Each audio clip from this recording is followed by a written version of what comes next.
Yun, no? At nandito na nga po pala tayo malapit sa may entrance ng Port Bidon City at kitang-kita po natin na marami po palang tao rito. At bago ka makapasok sa loob ay dapat meron kang dalang passport o kaya may dala kang identification card. Pero pagkakalam ko, passport talagang kailangan lalo na kapag hindi ka taga China. Ini-scan kasi yung passport tsaka ikaw mismo pinipicturean ka din. Pagka invalid yung passport mo, medyo mahirapan nga makapasok katulad nung isang kasama namin. Medyo natagal lang kaming nagantay sa kanya kasi nag-i-error daw yung passport niya. Habang nandito na kami sa loob ay napapansin ko na marami na palang mga tao rito at marami pang nasa labas papasok. Maga pa lang pero napakadami ng tao.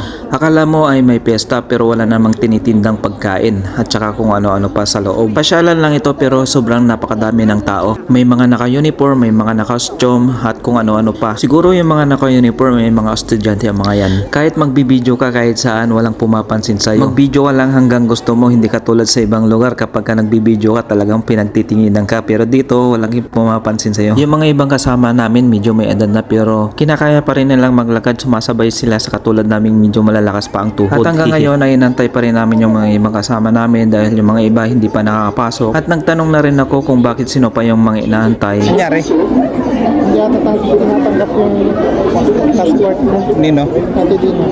Ay, ganun. Kaya minsan din hindi rin natin maiwasan na magkakaroon ng problema lalo na yung mga ginagamit dito ay puro machine na at saka automatic na. High-tech na rin kasi sila rito. Hindi katulad sa iba kapag katao lang yung nagbabantay ay pwede mo siyang pakiusapan pero ito machine lang. Kapag hindi tinatanggap yung passport mo ay malamang hindi ka makapasok dito. Kalaunan ay nakapasok din yung isang kasama namin pero di ko alam kung anong ginawa nila. Bago kami tumuloy sa loob ay nagpa-picture taking muna kami. Yeah, 3 lines, baby. Yeah, 3 lines, baby. Yeah.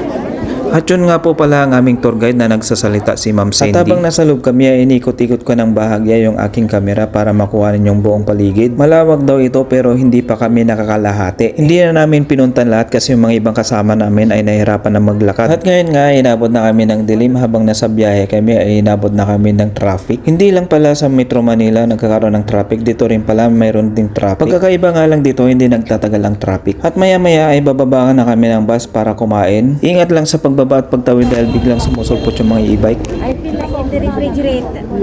Usong-uso kasi dito ang e-bike kaya lagi kang alerto kapag tumatawid ka na kalsada dahil tahimik ang e-bike at bigla silang sumusulpot. At ngayon guys at magdi-dinner na tayo at ito yung mga inihanda nilang pagkain. Nilagay na nila dyan at ikaw nang bala kung anong gusto mong kainin. Ang masarap dyan ay yung Peking duck na sinasabi nila pero sobrang taba nga lang. Yung ibang kasama namin ayaw nila ng Peking duck kaya ako na ang umubos, halos wala namang pagkaiba sa lasa ng chicken. Yun nga lang mamantika nga lang siya. Pagdating talaga sa pagkain wala ka talagang masabi, lahat ng mga sinaserve nila ay masarap. Minsan sa ibang kinakainan namin ay ikaw na lang bahalang kumuha kung ano yung mga gusto mong kunin ay kuha ka lang na gusto mong kainin.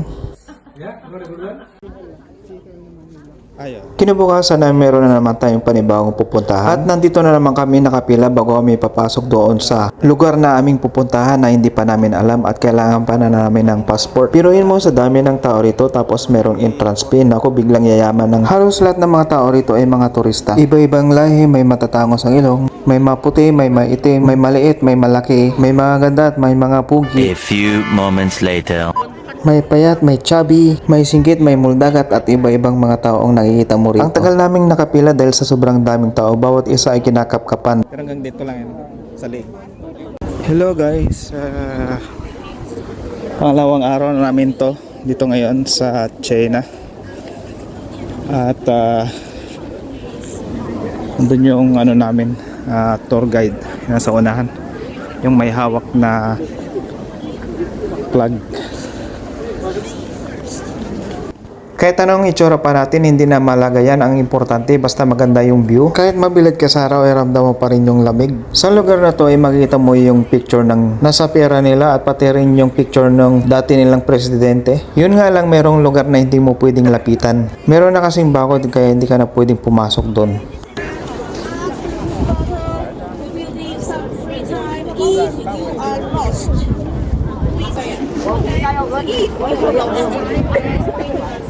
Okay.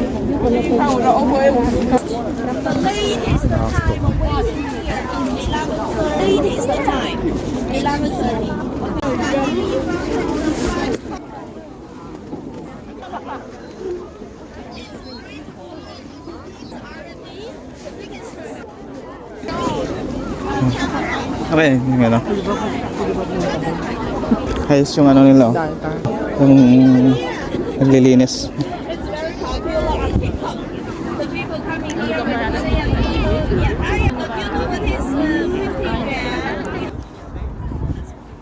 Ito yung view, Mr. Okay. Okay.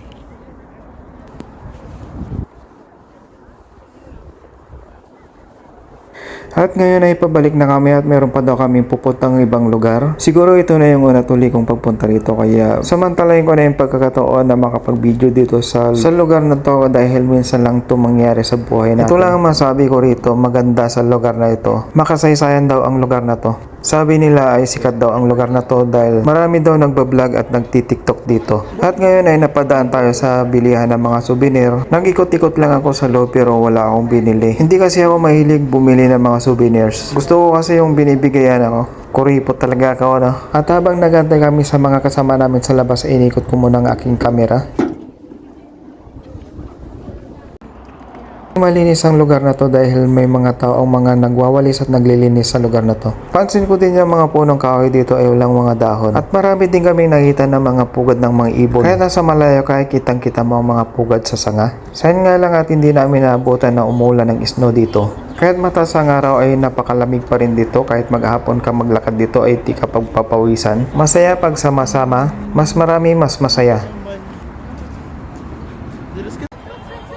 Ito kami lahat si Hindes family at ang nagbibideo ay si Sir Robin. Kasama ng aming tour guide na si Ma'am Sandy. At yan nga pala tayo yung naka-jacket na pula. At ang susunod na pupuntan daw namin nito ay pupunta daw kami sa Great Wall of China.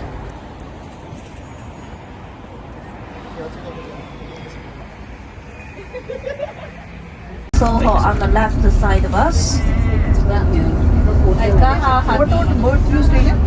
Yeah.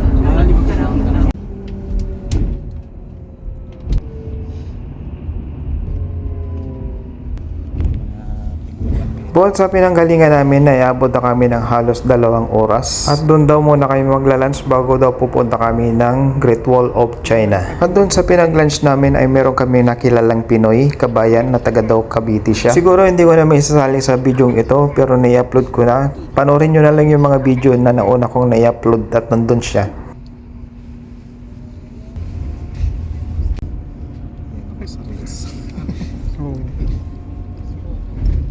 Maganda ang lugar na to, tahimik, malinis at disiplinado ang mga tao rito. Mga sasakyan nila rito ay puro mga electric, mga e-car, e-trike, e-bike at meron ding mga di-gasolina. Pero karamihan dito mga electric. Kaya wala kang masyadong makita rito na usok. Mga building dito hindi katulad sa Metro Manila. Ang building sa Metro Manila kasi mga matataas pero dito hindi gaanong matataas. Malawak kasi ang lupain nila rito kaya pwede silang magpatuloy ng medyo magkalapit yung mga building. Nagtataka ako bakit sabi nila mahirap daw ang Pilipinas pero kung ikukumpara mga building sa ibang bansa mas maganda pang mga building sa Pilipinas. Also, eight buildings connected together by flyover.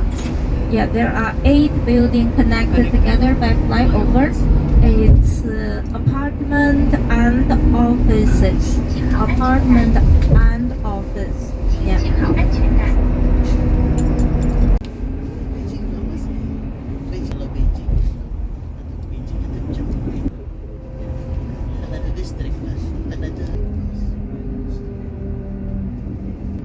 Yung mga ibang kasama namin ay natutulog habang ako ay busy pa rin sa kakabidyo. Minsan lang kasi makita ang mga lugar na to kaya susulitin natin ang mga magagandang view. Alam ko marami pang mga magagandang lugar dito sa China na pwedeng puntahan. Pero di kakayanin ng 4 na araw lang. Nasa Beijing pa lang kami pero hindi pa namin napuntahan lahat.